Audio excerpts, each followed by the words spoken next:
When I spoke to you last at Christmas, I asked you all, whatever your religion, to pray for me on the day of my coronation, to pray that God would give me wisdom and strength to carry out the promises that I should then be making. Throughout this memorable day, I have been uplifted and sustained by the knowledge that your thoughts and prayers were with me. I have been aware all the time that my peoples is spread far and wide throughout every continent and ocean in the world were united to support me in the task to which I have now been dedicated with such solemnity.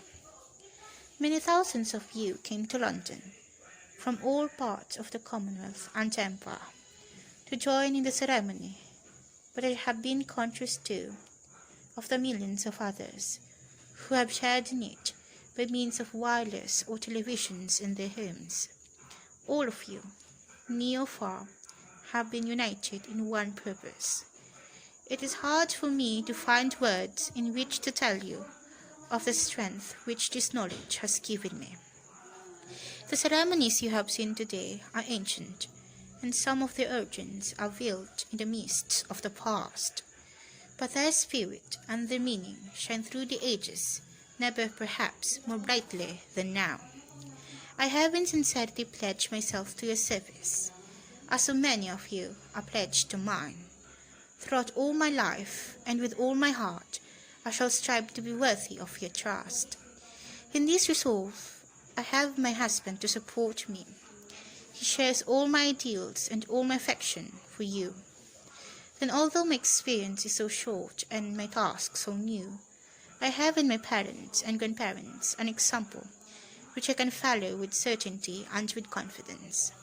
There is also this: I have behind me not only the splendid traditions and the annals of more than 1,000 years, but the living strength and majesty of the Commonwealth and Empire, of societies old and new, of lands and races, different in history and origins, but all, by God's will, united in spirit and in aim.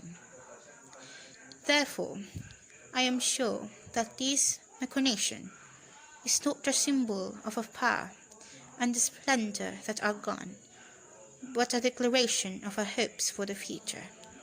And for the years may God's grace and mercy be given to reign and serve you as your queen.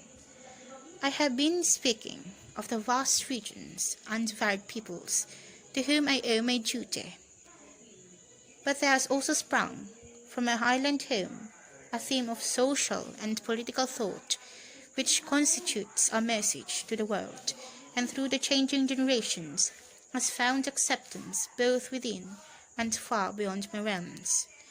Parliamentary institutions, with their free speech and respect for the rights of minorities, and inspiration of a broad tolerance in thought and expression, all this we conceive to be a precious part of our way of life and outlook. During recent centuries, this message has been sustained and invigorated by the immense contribution in language, literature, and action of the nations of our Commonwealth overseas. It gives expression, as I pray it always will, to living principles as sacred to the crown and monarchy as to its many parliaments and peoples. I ask you now to cherish them and practice them too. Then we can go forward together in peace, seeking justice and freedom for all men. As this day draws to its close, I know that my abiding memory of it will be not only the solemnity and beauty of the ceremony, but the inspiration of your loyalty and affection. I thank you all from a full heart. God bless you all.